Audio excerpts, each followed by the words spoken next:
What's up, guys? LE here, and I've gotten a lot of requests to do an interview with some of my family members around here so you can learn more about the farm and our origin story. So I'm here with none better than my grandpa. Say hi to the folks, Pawpaw. Hello folks, how you doing?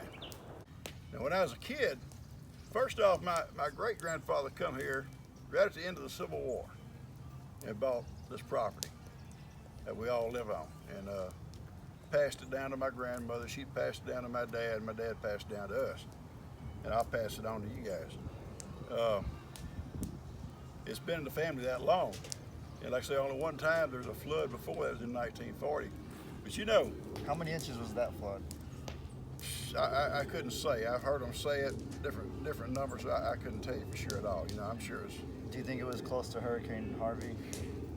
No, it would. Well, it could have been. It could have been maybe 30, 40 inches deep, or inches. You know, maybe more. I don't know. But I think about basically the same thing happened then. But when I was a kid growing up, there wasn't no stock laws, and you didn't fence your animals in. You fenced stuff out. Everybody's cattle just run. You know. Just roam freely? Yeah, they roam freely, and once or twice a year, the local men around the neighborhood would get their old cow dogs and their horses all gathered up. We had a big old corral up here in this S-curve, huge corral. And they would go out in different directions every day and bring cattle in. And some of these cattle had never seen a person. They was born in the woods, never seen a human being. And they was bad. They was bad. And they picked out what they wanted to sell and branded the other stuff, and then they'd turn them back out.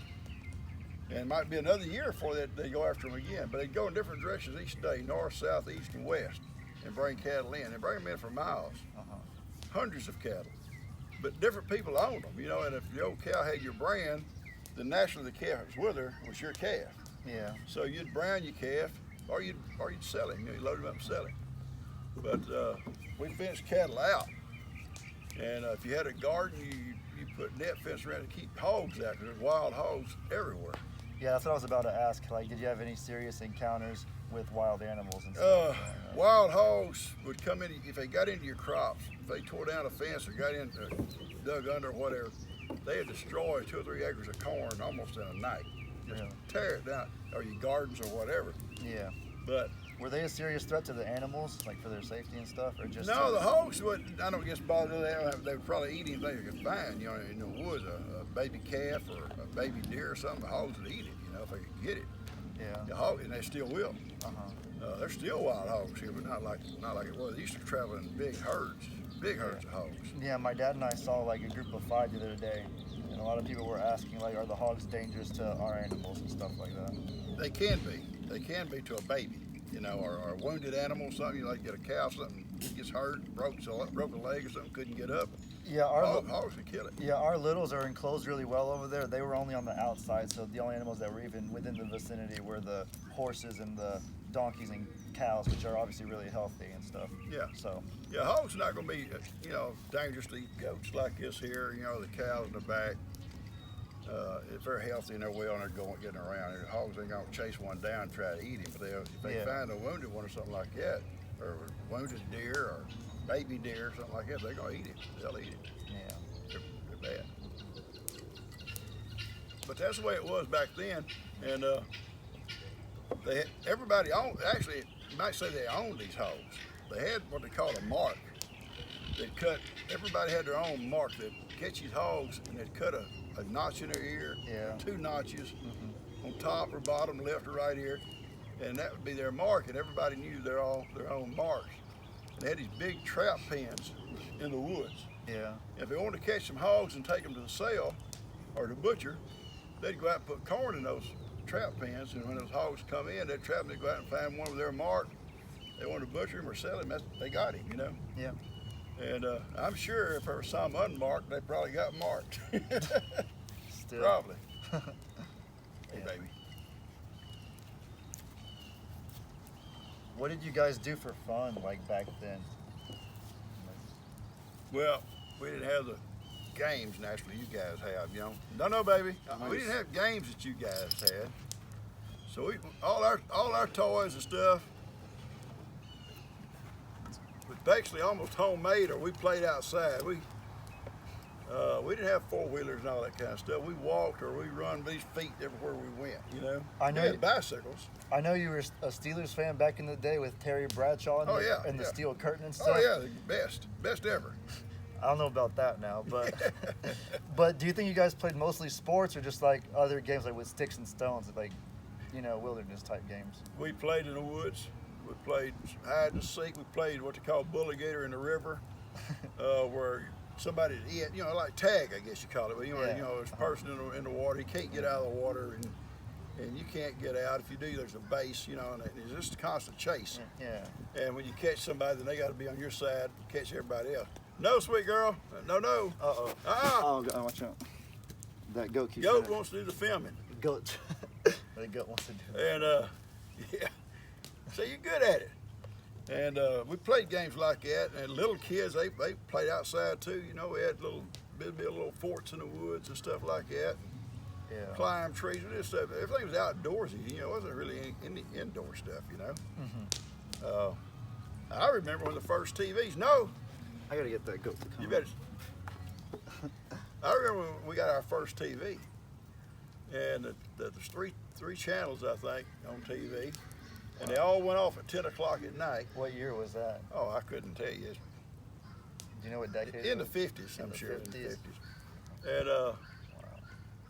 And they would go off at 10 o'clock at night and come on about 6 in the morning, and always had the Pledge of Allegiance on there, our prayer. It's really neat. But there's only 3 channels. And I think even back then, they had soap operas. They still had soap operas. But there were some old Western shows we liked, you know, kids liked. But it was fun. This is a bit of a personal question. Is there a first football game you ever remember watching? I never cared for college football, but my dad did. And I remember he was born in Arkansas. He liked the Razorbacks. No, ma'am. You stay away from that. Stay away. Stay over here with me. Okay? You're not going to film. You're not going to film. Maybe someday. One day we'll let you do it. But he was a Razorback fan, and I know that when they would come on TV, he would always watch the Razorbacks, you know, and I'd watch them with him. Yeah. Pros, I guess I was a Dallas Cowboy fan, I guess in the 70s. I really got into football, you know, early 70s, you know. Did you become a Steelers fan because the Steelers beat them? No, I always liked the Steelers, but, you know, we actually had the best 2 quarterbacks ever, I thought. We had Staubach here in Dallas and Bradshaw in Pittsburgh, and they played, you know, against each other. Man, it was just an awesome game, and you never would know who's going to win to the bell rung, you know, because it was just back and forth. They was good. Yeah. Both of them, both teams. Yeah. Yeah, so that's the 2 teams I like the best.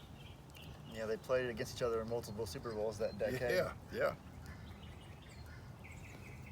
The farming, I love the farm life. I mean, I'm not a farmer.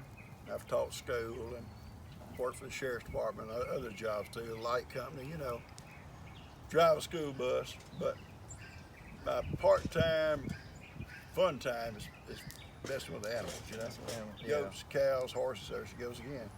Oh, She's gosh. determined to film. No, sweet baby.